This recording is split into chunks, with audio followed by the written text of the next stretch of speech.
Girl with a Pearl Earring, a masterpiece in shadow and light. Few paintings in the history of Western art have captivated audiences quite like this one. Johannes Vermeer's Girl with a Pearl Earring, painted around 1665, is often called the Mona Lisa of the North. And for good reason. It is mysterious, intimate, and utterly timeless. But before we lose ourselves in those eyes, let's talk about the man who painted them. Johannes Vermeer was born in 1632 in Delft, a quiet canal city in the Dutch Republic. He lived his entire life there, never traveling far, never seeking fame beyond his hometown. He worked slowly, meticulously, producing perhaps only 34 to 36 paintings in his entire career. By comparison, Rembrandt, his great contemporary, painted hundreds. Vermeer was the kind of artist who cared more about a single perfect moment than a lifetime of output. He made his living as an art dealer, and painting was almost a private obsession. He had a large family, 11 children, and died in 1675 deeply in debt, largely forgotten. It was only in the late 19th century that the art world rediscovered him and recognized the quiet genius hiding in his domestic interiors. Now, let's look at this painting. The composition is strikingly simple.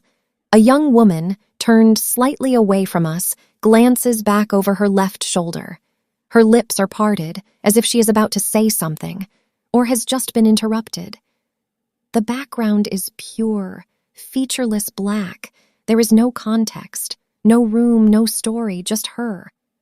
And yet that simplicity is precisely what makes this painting so powerful. Vermeer was a master of light.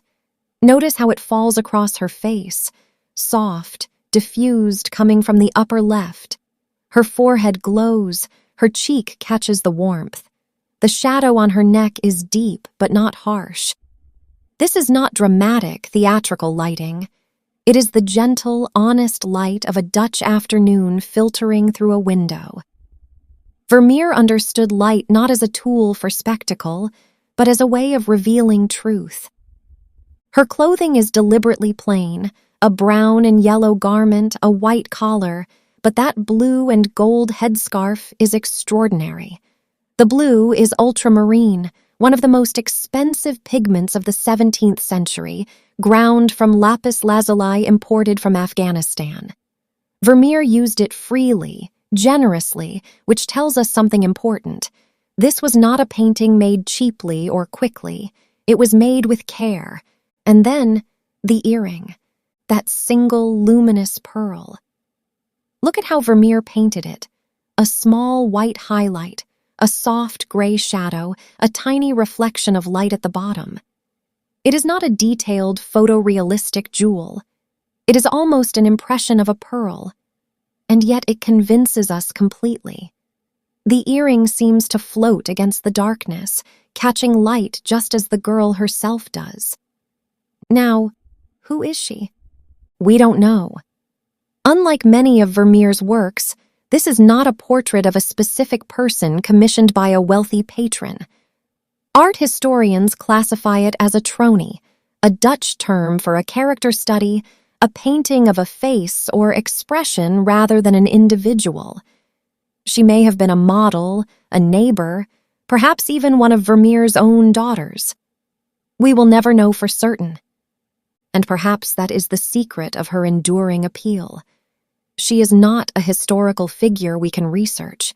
She is not a queen or a saint with a story attached.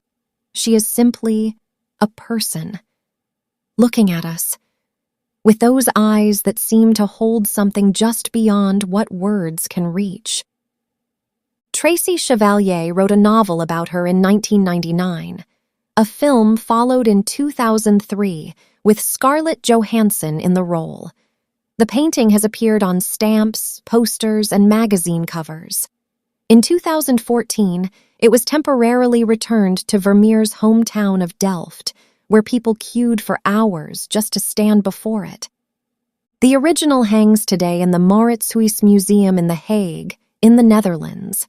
And if you ever have the chance to see it in person, go. Reproductions, even fine ones, cannot prepare you for the scale of it.